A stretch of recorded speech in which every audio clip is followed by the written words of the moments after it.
हाँ, मैं doctor sky और आज के वीडियो में हम लोग कुछ ऐसे हेयर मिथ के बारे में बात करेंगे जिसे हम पूरी ज़िंदगी सच मानते आते हैं और हमें पता भी नहीं चलता।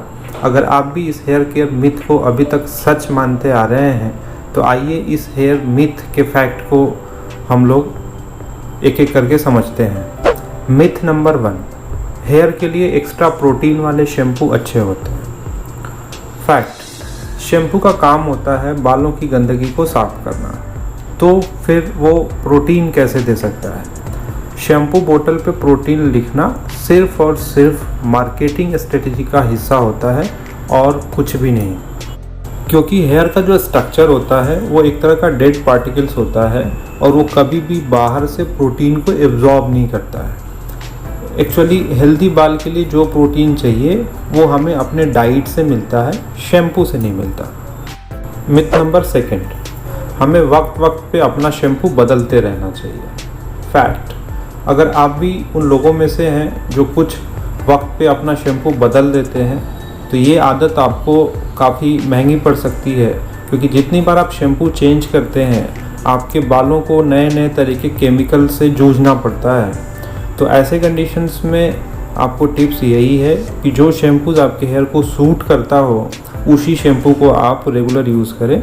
और शैम्पूज़ में एक चीज़ का हमेशा ध्यान रखना है कि जो शैम्पूज़ हर्बल हो, जिसमें केमिकल कंटेंट जितने कम हो, वो आपके हेयर्स के लिए काफ़ी ज़्यादा अच्छा होता है।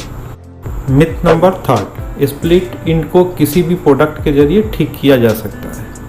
फैक्ट, मार्केट में बहुत सारी ऐसी कंपनियां हैं जो ऐसी दावा करती हैं कि उनके प्रोडक्ट स्प्लिट एंड को ख़त्म कर सकते हैं, लेकिन ऐसे कंपनियों के प्रोडक्ट से आप खास करके बच के रहें, क्योंकि मार्केट में ऐसा कोई भी प्रोडक्ट नहीं है। जब एक बार हेयर्स स्प्लिट एंड्स हो जाते हैं तो विदाउट हेयर कट और कोई भी रास्ता नहीं है स्प्लिट एंड से बचने का। हाँ, अगर आप स्प्लिट एंड से बचना चाहते हैं तो आप अपने खाने में प्रोटीन शामिल करें, इससे आपके स्प्लिट एंड नेचुरल तरीके से नहीं बनते हैं। मिथ नंबर 4, जो शैम्पू झाग नहीं बनाते वो अच्छे नहीं होते। फैक्ट, अगर आप भी ऐसा सोचते हैं कि जो शैम्पू झाग नहीं बनाते वो शैम्पू अच्छा नहीं होता है तो ये बिल्कुल गलत है।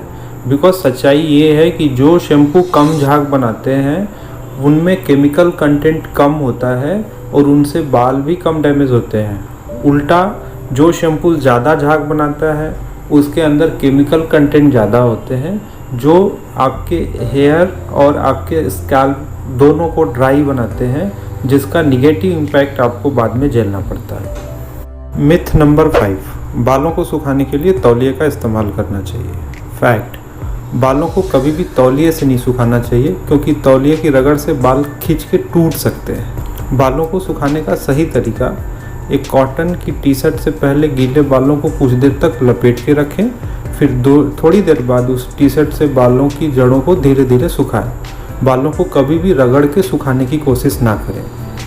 मिथ नंबर 6, ज़्यादा कंघी करने से बाल जल्दी जल्दी बढ़ते हैं। बालों में ज़्यादा कंघी करने से सिर्फ और सिर्फ एक ही चीज़ होती है, वो होता है बालों का टूटना। माना कि कंघी करने से स्कैल्प में ब्लड सर्कुलेशन बढ़ता है, लेकिन जब आप बार बार अपने बालों में कंघी करते हैं तो इससे आपके बाल भी खींचते हैं और जिसकी वजह से आपको हेयर फॉल होने लगता है।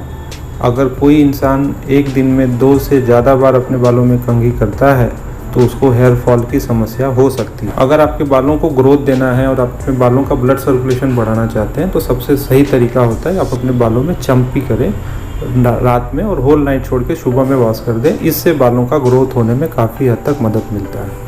मिथ नंबर 7, ड्राई स्कैल्प की वजह से डैंड्रफ होता है। जब आपके बाल गंदे होते हैं तभी आपके बालों में डैंड्रफ अपना घर बनाना शुरू कर देता है। इसलिए इस बात पे तवज्जो देना बिल्कुल गलत है कि ड्राई स्कैल्प होने से ही डैंड्रफ होता है। नॉर्मल स्कैल्प और ऑयली स्कैल्प में भी डैंड्रफ की समस्या होने के चांसेस उतने ही ज़्यादा रहते हैं जितने ड्राई स्कैल्प पे रहते हैं।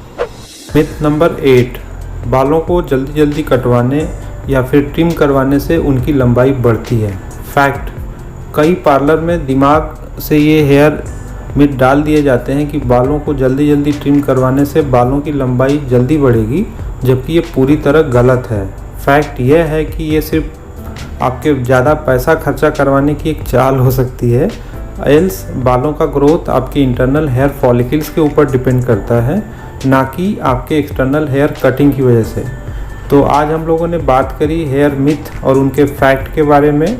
अगर इसके बाद भी आपके मन में कोई भी बालों से जुड़ा सवाल हो तो आप बेझिझक कमेंट करके पूछ सकते हैं। होप आपको वीडियो अच्छी लगी हो। Thank you for watching.